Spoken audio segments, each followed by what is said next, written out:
Yo, what is going on, everyone? Welcome back to another Last Cloudia video. My name is DK, and today we have the newest unit, DOH unit, Granadas. I think I got the name right, guys. I think I did, for once. Commander of the Imperial Guards. He will be dropping Thursday morning on banner, right before any, we don't know whether or not to pull. I've kind of skimmed through this a little bit. I didn't really dive deep into the skills, but he's looking like a tank, but a tank that might actually benefit in the damage side. So we'll go through that. We'll check our percentages and see what we're working with. But let's go ahead and start the video.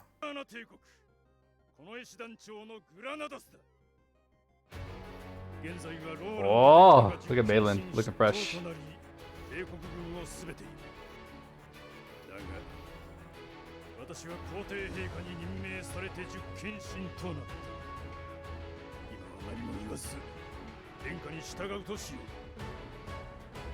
Ishida. Awesome, great art. Okay. Looks like a barrier there happened.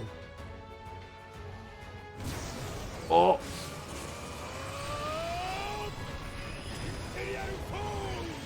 Oh, that was nasty. I love that S4. Hold on, let's watch that again.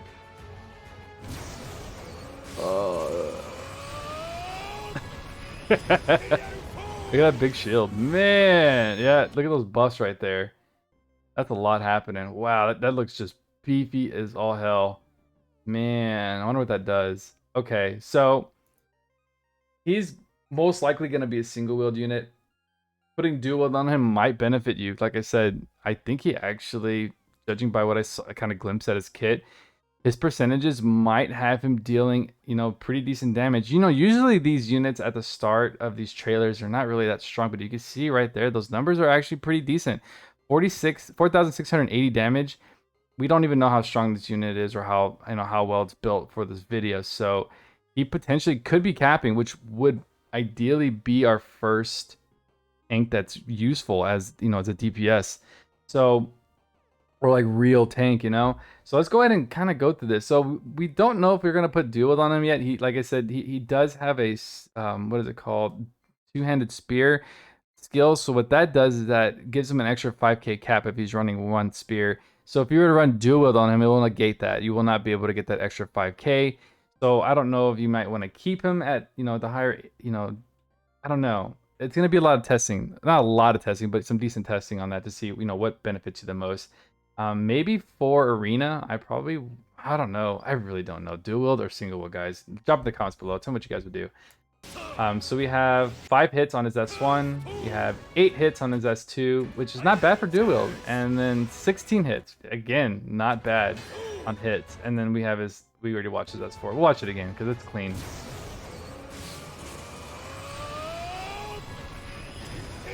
And it's strictly support. There's no damage for that. As you can see, barriers are activating. There's 3 buffs getting activated at the same time. So yeah, strictly a support S4, which is very nice. I'm always down for support S4s, especially support S4s that are gonna be benefiting the entire team. So big plus right there. So for Granadas, we have, for trait number 1, we have Imperial Anthem. So regularly give all allies a physical attack damage taken minus 10%. And then damage from bosses minus 20% buff. That's actually kind of nice. I like that. When only one weapon is equipped, again, he's built for single wield. Physical damage cap. Oh, okay, see, so yes, so dual wield would not be smart on this unit. You lose 15k automatically from taking off, for putting on dual wield. So don't put on dual wield on this unit. It's not going to be worth it. You're losing so much damage, and potentially he could be capping. So we'll see. I really see a lot of positive at it. 60, look at that. When only one weapon is at 60% is huge. The physical, 60%, and we can add more percentage buffs on top of that. So damage cap plus 15k. He's already at 10k, so that's going to be 25k cap. Very nice. If attribute for trait 2, we have attribute Gimbu. If attribute resistance at least 1 won't flinch from that type of magic. Of course, a lot of the tanks these days have a lot of anti-flinch. Just make sure that he is positive, and he should be okay on the anti-flinch. Chance to nullify long-range physical attacks. Again, a lot of this is looking more towards the arena side of the game. So long range physical attacks, mostly, you know, a lot of Roys that we deal with in arena. He'll get he'll be able to nullify a little bit of that physical attack damage taken. We also have nullify piercing effect, our defense, nullify defense piercing effect, which is awesome, especially for someone who's running piercing skills. We have nullify attribute ignore / cut effects. Again, he's just looking like damage is not going to be an issue for him. Probably very wow. You know, I'm not gonna say it's one of the best tanks in the game. I don't know. It's been a long time since I used Rudo, so and I feel like Gorm is a tank, but he does a lot of support too. So I feel like he's Gorm is more of like that support, team support, health support, you know, buff. Rudo is like that guy who draws in all the attention and pulls a lot of the units off of you, a lot of the enemies off of you, so that he could take all the damage. I mean, like everybody has like their own gimmick and tanks. So his gimmick's looking like raw defense, and then you know, barriers for your team, and then he actually does decent damage. So for skill 1, we have Elite Lancer. We have frontal long range earth combo attack. So he's going to be an earth unit. For skill 2, we have wide area earth combo attack around the unit. Chance to temporarily affect making all enemies target the unit, which is kind of like what Rudo has. Or like if you have a lure, it kind of acts like the same thing. Chance if MND is higher than enemies. I hate this is already irritating me. Chance if the MND is higher than enemies. Chance down if lower. Max chance if this is the only thing that kind of got me here. Max chance up as skill level rises. I don't know what, I'm guessing. Oh, okay, that might be whenever you're on when you're doing their ability board, you have like 3 tiers for the skill. Every time you increase it, the chance goes up and up even more. At first I kind of saw this, like, wait, like a lure, does the skill lure make it higher, or I don't know. So I'm guessing it's based on the ability board right there. So again, a lot of MND buffs, a lot of defense buffs. He's going to be just insanely hard to kill. I'm going to be real with you guys. He's looking more of an arena player than anything. I don't really feel like in today's content, you don't need somebody like this to, you know, carry you through the game. You really only need, you know, a Theria or, you know, again, if you're running to run Gorm, Gorm is fantastic for that support, especially for, you know, somebody with a lower HP. He does great buffs for, you know, for single target. So, which ideally I don't really use Gorm that much during big fights, but yeah, I feel like he's more leaning towards PvP, but he will have some decent damage. So you know, honestly, he could be used for both, really. And the reason why I'm kind of saying that right now is because we don't really have a tank that does like decent damage. So maybe he's the guy that's going to start doing that. So I'm probably going to eat my words on this. Honestly, I most likely will probably eat my words on this. He's probably going to be a lot of fun when it comes to damage. For skill 3, we have Spiral Charge. Instantly close the gap for a wide area earth combo attack. Again, look at that. Another 4K. So we're at 29,000 damage right now. He also gives, whenever he uses this skill, he gives an MND buff to 20% to all allies. Great MND defense support. Awesome. And this is why he's probably going to oversee Gorm a little bit if people are using him for tanking, is that he's buffing everybody and not just single target, which is really nice. And of course, like I said, he might be capping. I mean, we haven't got to the percentages on damage yet, so but you know, 29k shouldn't be that hard to hit. He might struggle on earth resistances a little bit, but you know, anything weak or neutral, he should be fine. So for that special we just saw, which he had that loud roar, we have give all allies a skill and special damage taken minus 50%. Look at that again, minus 50%, and won't flinch from physical attack buffs. That is absolutely insane. That could be very useful in like a Godforge fight or you know, anything multiplayer related. That's an S4 that's going to benefit your team. So therefore, I wouldn't mind people launching that. That's going to help us survive, especially newer players out there that are just getting into the multiplayer game and they're like having trouble surviving. If someone brings in Granadas, launches that S4, it's going to help them survive. So, you know, great team support right there. I'm loving it. The next thing we can move on to is the skills. We can go ahead and hit that real quick. All right. All right, so we have Granadas skills. We have Imperial Guard charisma. Here we go. Oh my god, look at that. I'm already looking at this charisma. All allies defense plus 30%. when unit is alive. So when is he not gonna be alive? Is what I'm. This is crazy, man. So it doesn't stack with other charisma. That's fair. I rather take a 30% defense increase versus like a 10% physical damage increase. It's just me. That's absolutely insane. And movable stance. Everything in yellow here is me brand new. So as you can see, everything he has is unique to him. So we have a movable stance. So unit's defense is plus 30%. Strength is minus 20. Ooh. That's okay. This is okay because we don't rely on stats really anymore. I mean, they're there, but we can break that by adding physical damage. Not a problem. For this, we have more likely to be targeted by enemies. Of course, we want that allure effect. We want that. We want them to pull him off our weaker unit so that he can take most of the damage because that's what he's built for. That's what a tank is there. Support the team to make sure that no one dies, and he's going to be doing that. We have Roar. Remove. Oh my god. Remove all STR, INT, debuff, and MND. I'm sorry. Let me read that correct. Remove all STR, INT, defense, and MND debuffs from all allies once per wave, excluding some debuffs. Now, my biggest question is. That's awesome, first of all. But my biggest question is, how will that work against Gen? I know Gen has like some stuff that he can, automatically debuff your team. There's also a lot of other units out there. So I'm guessing anything stat related, that's going to be interesting to watch. I mean, to really see. But I mean, from what I see here, we're going to go ahead and leave it like that. So Roar basically, it's going to remove all these debuffs. Now, another thing I like to mention is that I don't see a battle start. So therefore, I'm assuming that it is a 40-second active skill. I mean, a passive skill. So it will activate at battle start for 40 seconds is what I'm thinking. And then once this ends, it will be gone. And then therefore you can be attacked with, any kind of debuffs. So my biggest question is, what is the unique debuffs that this will not work against? I mean, that's all going to be done with testing, but overall that looks fantastic. I'm assuming it's 40 seconds though on that. So the next one is going to be Guard Bash. Guard equipped. When Guard activates, chance to deal damage to nearby enemies and make enemies flinch.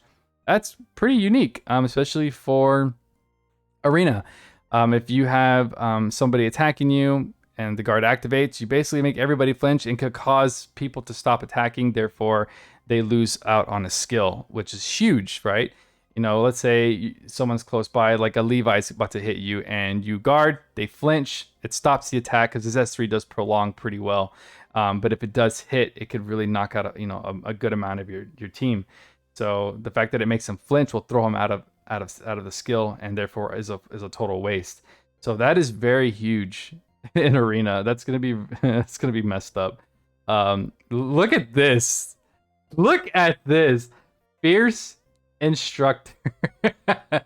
XP received after battle plus 100% not stackable. Okay, so the extra 20% that we have is not gonna stack. Who cares? What the hell? Why are we getting a XP buff on a tank? I mean, okay, we'll take it, right? We'll take it. We're not going to bitch about it. That's pretty rad. That's our first unit to ever receive anything like that. And I would never have thought it would have been on a tank unit like him. So that's very cool. He's going to be our last unit on the first arc. So I think they were like, you know what, guys, let's go ahead and throw this out with a bang. We're going to give everybody 100% EXP. So, man, training gates are going to be wild. So 100% extra. That's just gonna be. I have all my units already maxed out, but like that's gonna be fun as hell for new players. So if a new player grabs this, level 100 will be the easiest thing to obtain now. It's gonna be nothing. So it's really cool that they added that. Really unique. I love it. It's funny. I dig it.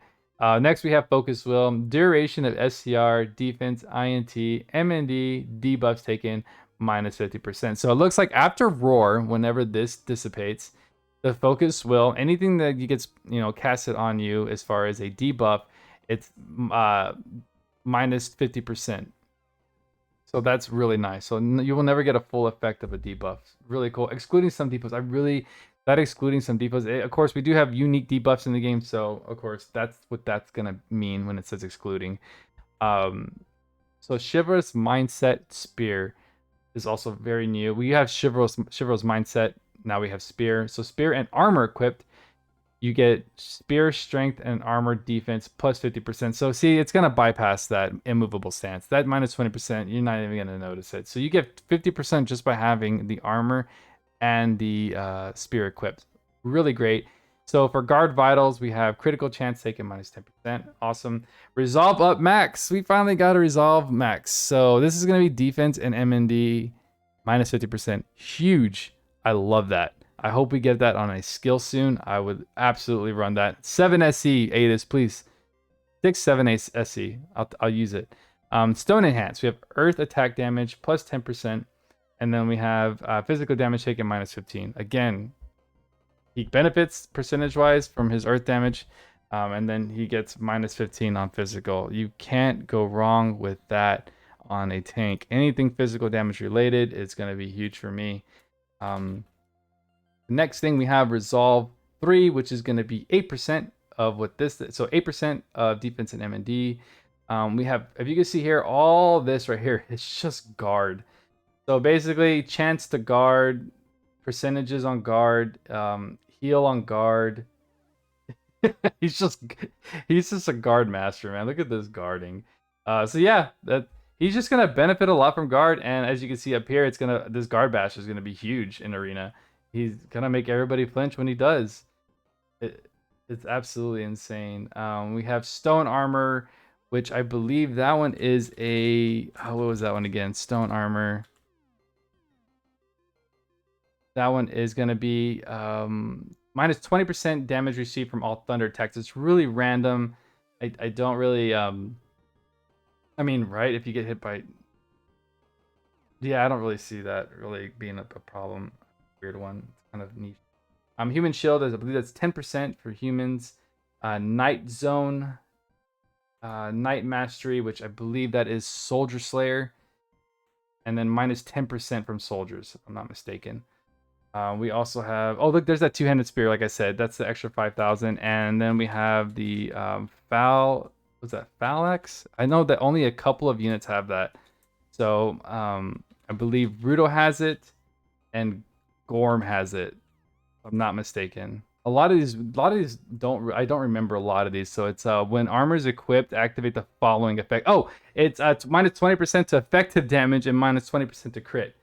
That's pretty awesome. So effective damage and crit damage. That is super cool.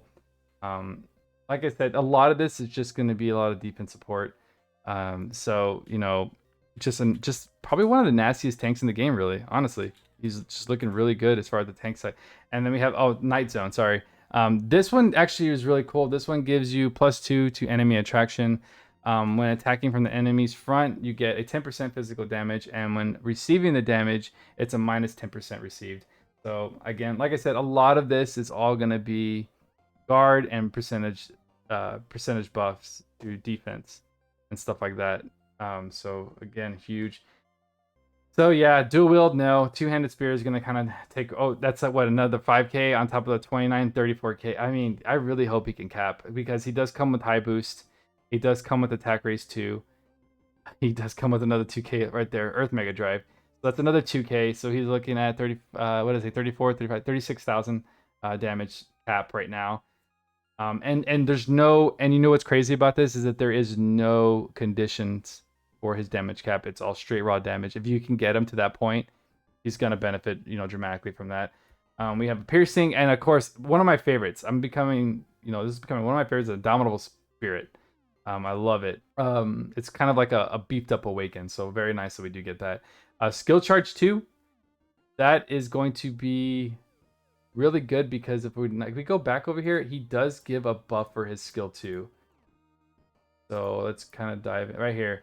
Yeah, so yeah, he gets a temporary effect for making all enemies target units. Yeah, so skill 2 is going to have a faster charge rate so that he can get that buff going. Overall, guys, this kit's looking really good. I'm digging it. Would I pull for it? Probably not. It's more of a PvP unit. Decent damage cap. I would like to see, I'm definitely going to do a step up for it, 100%. But, with Annie right around the corner, I kind of want to see what they have to offer. So this is probably going to have to be, a pretty big pass for me. If you don't really need a tank, or he's not a fan favorite, I don't really see why you would pull for him. There's no unless you want that extra 100%, then I can see that. If you're new to the game, you're like, I want some level 100 characters. I could definitely see why you would want him. But for me, everything's maxed out as far as units, so I don't really, and I'm not really playing arena at the moment, so this is going to be a highly sought after character for arena players, which is really cool. It's been a minute since we had, a nice tank to add to our set. So yeah, I'm honestly excited to see what people are doing with him, really. So good luck to all you guys on if you guys are pulling for him. So next we have the newest arc. Of course, this is going to be a general arc. So when I say about that, it's going to be in the general pool. So always available. It's a new SSR Aldana Imperial Order. So for the arc trait, we have boost strength / defense based on number of living knight allies, max 20%. That is awful. I do not like that. That's terrible. Survive once and recover HP first time lethal damage is taken. That's not bad at all. Some HP.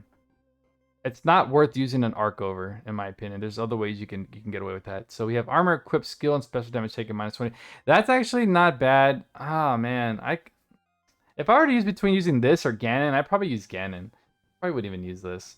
But we do have some, useful skills that come with this. So a general arc that's going to have Earth Drive, I'm going to take that. So that's going to be 10% to special and physical attack for Earth users. It does come with Sniper Shields, so snipers get a -10%. Aldana Iron Wall, which is very new. We have one party has at least 2 units and all are alive. Physical attack damage -10%. Now, that will only be useful if it is a low SC cost. So maybe 5 SC, I would use that. Maybe for a tank build. We also have Vigilance, Armor Boost, and Royal Armor. Nothing new there. Very old skills there. Now, moving on to the AER. I mean, yeah, and let's talk about the art real quick. The art looks fantastic. I'm digging that sword. Actually, that looks like the sword from Five Lords. Huh.